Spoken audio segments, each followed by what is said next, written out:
And moving to Europe, Ukrainian President Volodymyr Zelensky is in Brussels to gain more support from his European allies in the fight against Russia.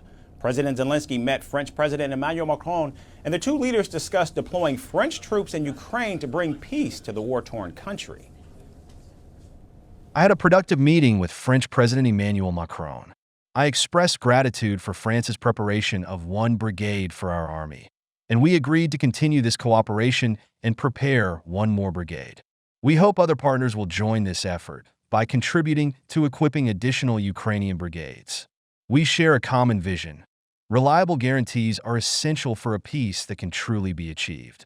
We continued working on President Macron's initiative regarding the presence of forces in Ukraine that could contribute to stabilizing the path to peace. Emmanuel informed about his communication with other partners aimed at ensuring all necessary steps are taken for peace.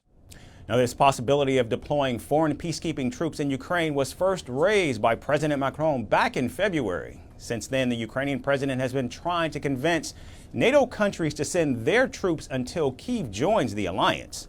Earlier this month, Zelensky publicly floated this idea during a meeting with Germany's leadership.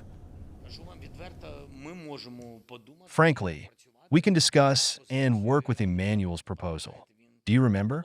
He proposed that troops of one or another country could have a presence on certain Ukrainian territories, which would guarantee us security while Ukraine is not in NATO. But we need to have a clear understanding when exactly Ukraine will join the European Union and when Ukraine will be in NATO. Ukraine's president also discussed the possibility with Polish Prime Minister Donald Tusk during the European leader's surprise visit to Ukraine.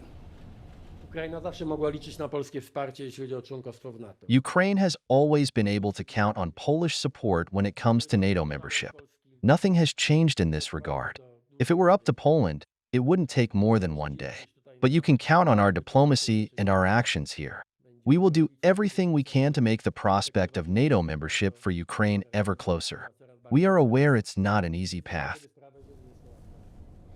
Now, even though some European leaders support the idea of sending NATO troops to Ukraine, no consensus has in fact been reached on the matter, fearing it would dramatically escalate the war.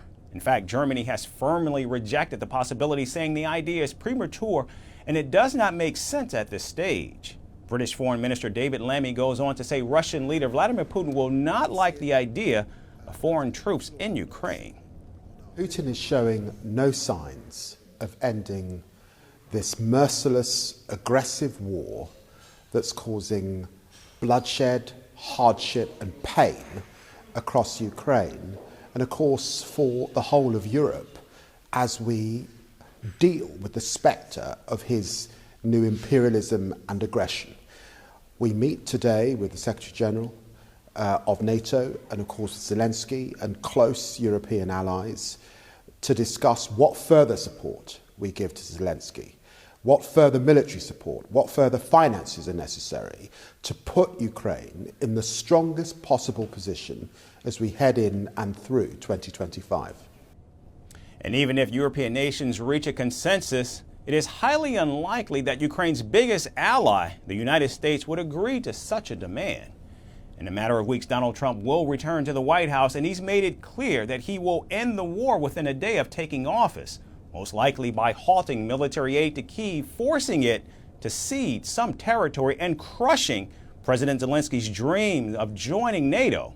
Of course, given the fact that Ukraine will have received nearly a $30 billion military aid package by that time, it's highly unlikely President Zelensky will go along with Donald Trump's plans.